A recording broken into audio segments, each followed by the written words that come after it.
Hello everyone. आज हम आप सभी को प्रस्तावना के बारे में बताएंगे। जो हमारी प्रस्तावना है ना, वो उसको उद्देशिका, आमुख या संविधान की आत्मा कहा जाता है। और जो प्रस्तावना है उसको ऐसे अगर बोला जाए तो जो संबंध हमारे मकान की नींव और मकान का होता है, आत्मा और शरीर का होता है, फल और वृक्ष को होता है, वही संबंध हमारी प्रस्तावना और संविधान में है।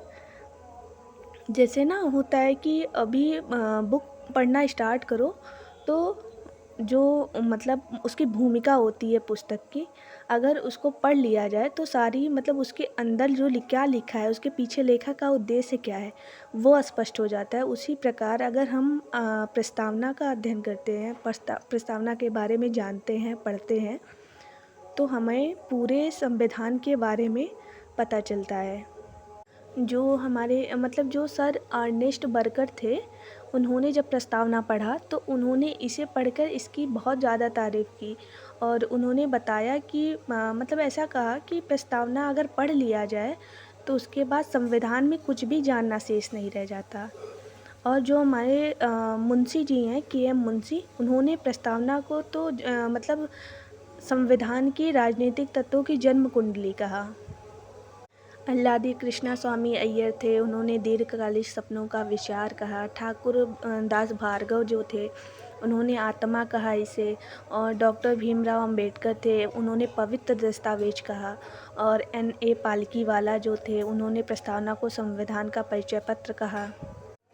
प्रस्तावना जो मतलब है, उसको सबसे पहले जो है 13 दिसंबर 1946 को मतलब ये जवाहरलाल नेहरू जी द्वारा लाया गया था।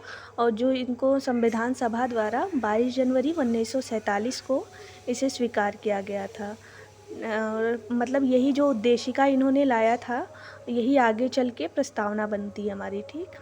और प्रस्तावना का जो मतलब स्रोत है वो अमेरिका से लिया गया है, इसकी भाषा ऑस्ट्रेलिया से ली गई है। और सामाजिक, आर्थिक, राजनीतिक न्याय जो इसमें अभी आगे आएगा बताएंगे, वो रूस से लिया गया है। और स्वतंत्रता, समता व बंधुत्व क्या है, वो फ्रांस से लिया गया है, ठीक। तो हमारी जो प्रस्तावना है वो बहुत संक्षिप्त में लिखा गया है कि हम भारत के लोग भारत को एक संपूर्ण प्रभुत्व संपन्न समाजवादी धर्मनिरपेक्ष लोकतांत्रिक गणराज्य बनाने के लिए उसके समस्त नागरिकों को सामाजिक, आर्थिक, राजनीतिक न्याय, विचार, अभिव्यक्ति, धर्म, विश्वास, उपासना की स्वतंत्रता, प्रतिष्ठा और अवसर की समता प्राप्त करने के लिए तथा व्यक्ति की गरिमा और राष्ट्र की एकता, अखंडता सुनिश्चित करने वाला बंधुत्व बढ़ाने के लिए दृढ़ संकल्पित होकर अपने इस संविधान में आज दिनांक 26 नवंबर 1949 को एतद द्वारा इस संविधान को अंगीकृत, अधिनियमित, आत्मसमर्पित करते हैं।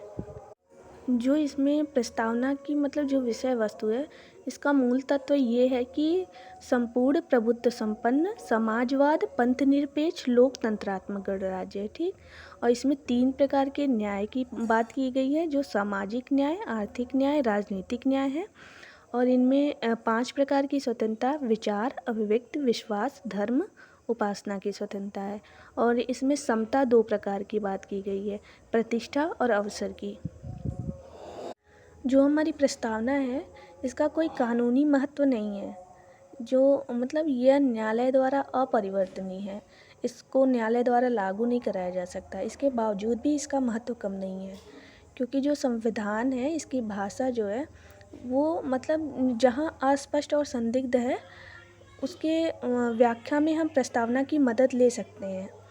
तो एक क्रम पूछा जाता है कि मतलब जैसे कि संप्रभुता, समाजवादी, धर्मनिरपेक्ष, लोकतांत्रिक, गणराज्य, न्याय, फिर स्वतंत्र, समता, बंधुत्व, ऐसा सीक्वेंस बनता है इसको क्वेश्चन का। तो इसमें ना पहले मतलब वो 42वां संविधान संशोधन था 1976, उसके द्वारा इसमें संशोधित करके समाजवादी, धर्मनिरपेक्ष और अखंडता शब्द जोड़ा गया था। तो जो मतलब जो संप्रभुता है, इसमें वर्ड दिया गया है ना कि एक संपूर्ण प्रभुत्व संपन्न दिया गया। हम भारत के लोग भारत को एक संपूर्ण प्रभुत्व संपन्न तो हम भारत के लोग यानी जो हमारी जनता सर्वोच्च है, ठीक। भारत को एक संपूर्ण प्रभुत्व संपन्न यानी कि जो संप्रभुता, इसका मतलब संप्रभुता से है। एक संप्रभु राज्य जो होता है वह अपनी जो मतलब होता है कि किसी अन्य देश पे ना तो निर्भर होता है और ना किसी का गुलाम होता है, ठीक। वो किसी भी मतलब जैसे कि एक संप्रभु जब राज्य होता है तो वो भारत के किसी भी विदेशी सीमा का अधिग्रहण कर सकता है या किसी भी अन्य देश के पक्ष में अपनी सीमा के किसी भी हिस्से पर अपना दावा छोड़ सकता है। तो वो खुद में संप्रभु है, ठीक। और जो समाजवाद है, जो समाजवादी है, इसके बाद एक वर्ड है ना, हम भारत के लोग भारत को संपूर्ण प्रभुत्व संपन्न समाजवादी धर्मनिरपेक्ष लोकतांत्रिक गणराज्य बनाने के लिए।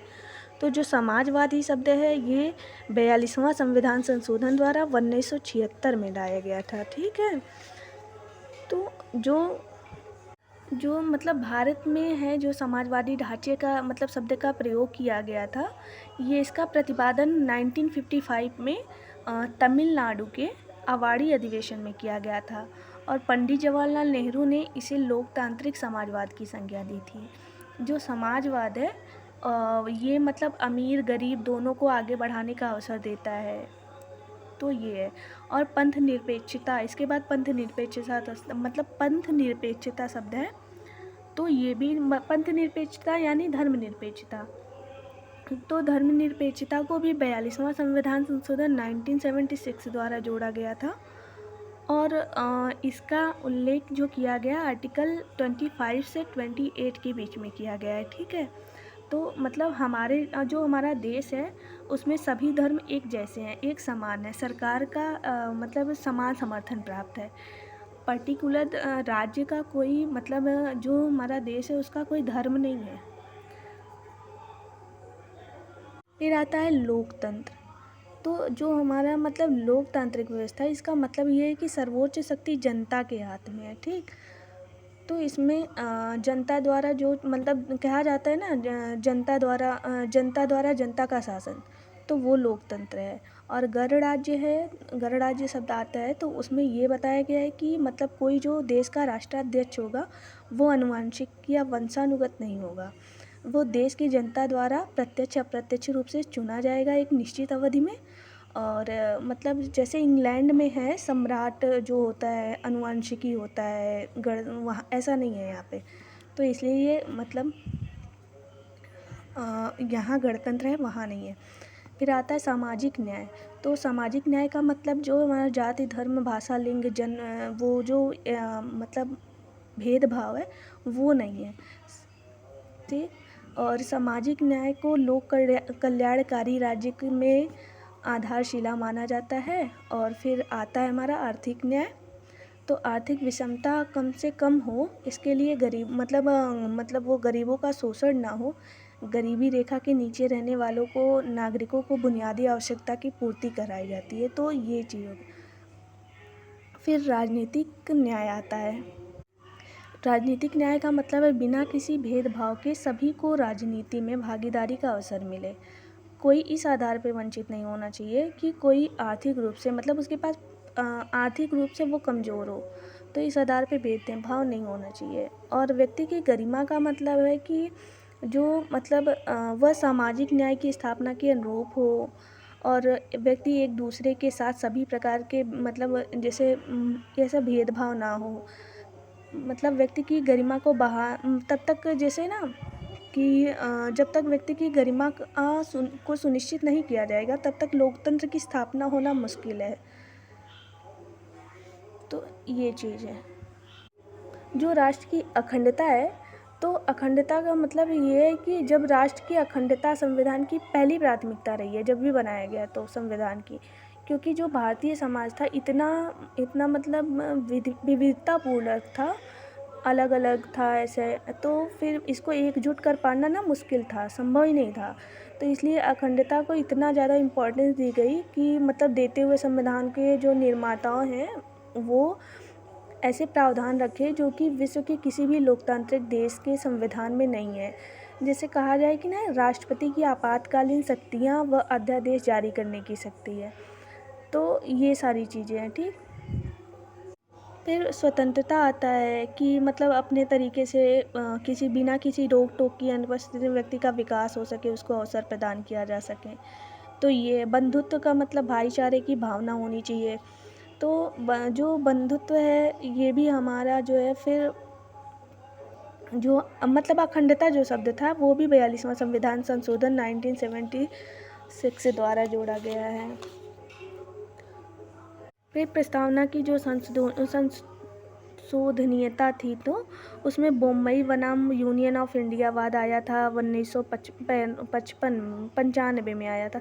पहले आया था बेरूबाड़ी केस, तो उसमें ये कहा गया था कि मतलब बताया कि इसमें ये निष्कर्ष निकला था, 1960 का है ये।